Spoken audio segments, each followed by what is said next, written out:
But first, with official rate rises and rate numbers going up again today, the squeeze is on everyone's cost of living and it's going to get worse. Now, some of the price pressure is beyond the government's control, like the ongoing supply chain disruptions still hitting us from the pandemic and the decoupling from China as well. Two, higher energy prices caused by the war in Ukraine and now the new conflict in the Middle East. Well, they're not the government's fault. But some of this is the fault of government, triggered by Albanese government policies, such as changes to workplace relations that benefit the unions but hurt our productivity, a massive increase to our population, and all the climate policies as well, pushed so that we meet arbitrary targets that are upending our entire energy system, costing us more and more and damaging our reliability. As the government itself has admitted, moving from the current system, where around 60% of our electricity is coal generated, to one where 80% plus will come from renewables in just 7 years, is the biggest economic transformation ever undertaken in Australia's history. And as the Minister Chris Bowen has confirmed, this means the installation of 22,000 new solar panels every single day, the installation of a large wind turbine every single month for 7 years, plus the construction of at least 10,000 kilometres of new transmission lines.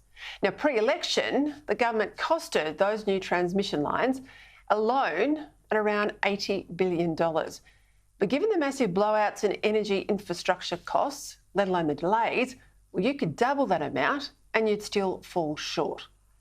Then there's the astronomical cost of supplying backup power for the 70% of the time when the sun isn't shining and the wind isn't blowing, meaning all those billions and billions for renewables that work 30% of the time, and then billions and billions more for the power supply that kicks in when it doesn't work.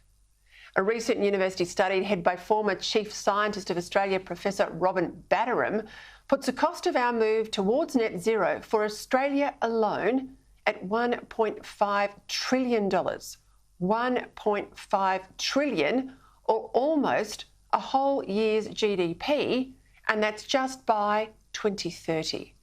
It goes up to around $9 trillion by 2060.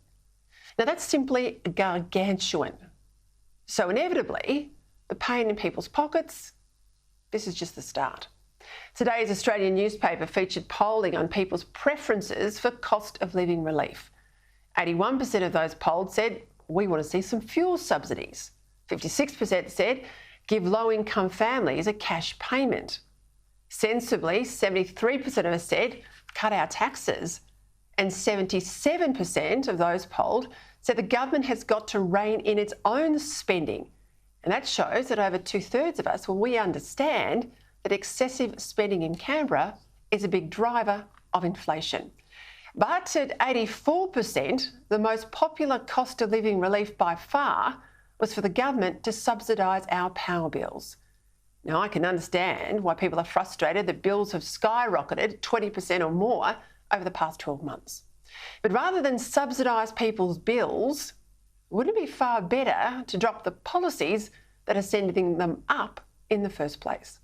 I mean, otherwise it's taxpayers paying to subsidise taxpayers while the government is wasting their money and it's getting off scot-free. I mean, surely we've got to have an honest debate now in this country about dropping the emissions obsession that's largely got us in this mess in the first place. We have massive coal reserves in Australia, massive gas reserves too. Plenty of uranium, as you know, but we're not allowed to use that here either. Now, coal and gas are what gave Australia some of the world's lowest power prices just a decade or so ago. So why not keep using coal and gas to get power prices down rather than just mask the pain with subsidies that our budget can't afford? Besides, for a fraction of the cost of new transmission lines, we could open modern, new coal-fired power stations and gas-fired power stations that not only have nearly 50% less emissions than the ones in operation now, but will provide us with power 24/7 that we need and power that we won't get with renewables. Now, the last thing Australia needs right now is for the government to throw money at a problem that the government itself has created. All that'll do is impoverish us as a nation with even more debt, hurt taxpayers yet again, and breed contempt for the politicians hell-bent on pursuing such monumental folly.